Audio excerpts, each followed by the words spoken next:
మామిడి పళ్ళ రుచులే కాదు, కపిల్ వారి 30 సంవత్సరాల నాణ్యత మరియు నమ్మకం.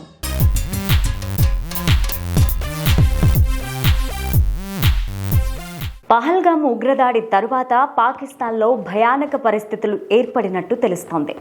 భారత్ పాకిస్తాన్ పట్ల కఠిన వైఖరి అవలంబించడం, అంతర్జాతీయంగా మద్దతు పొందడం, పాకిస్తాన్ పైన చేసిన ప్రతీకార చర్యలు దాని పరిస్థితిని మరింత దిగజారుస్తున్నాయి. దీంతో పాకిస్తాన్లోని ప్రజలు, నేతలు, సైనికులలో భయం ఏర్పడింది. భారత్ పహల్గామ్ దాడి తర్వాత పాకిస్తాన్ పైన వివిధ పద్ధతుల్లో ఆంక్షలు విధించడం మొదలుపెట్టింది. ముఖ్యంగా పాకిస్తాన్కు సంబంధించిన వీసాలు రద్దు చేయడం, భారత్ నుంచి పాకిస్తాన్ పౌరులను పంపించేయడం, ఉగ్రవాదులను అంతం చేయడమే లక్ష్యంగా పాకిస్తాన్ మీద చర్యలను ముమ్మరం చేసింది. ఈ చర్యలు పాక్ పైన ఆర్థికంగా, రాజకీయంగా, భద్రతాపరంగా ఒత్తిడిని పెంచాయి. భారత్ డైరెక్ట్ గా వార్ చేయకుండా పరోక్ష యుద్ధం ద్వారా పాకిస్తాన్ను భయపెడుతోంది. ముఖ్యంగా పాకిస్తాన్ సైన్యాధిపతి కుటుంబం దేశం విడిచి కెనడాకు వెళ్లిపోయింది. పీపీపీ అధ్యక్షుడు బిలావత్ భుట్టో తన కుటుంబంతో కెనడా వెళ్లిపోయారు. పాక్ జాయింట్ చైర్పర్సన్ షంషాద్ మీర్జా సహా ఇతర కీలక అధికారులు కూడా దేశం విడిచిపోతున్నారు.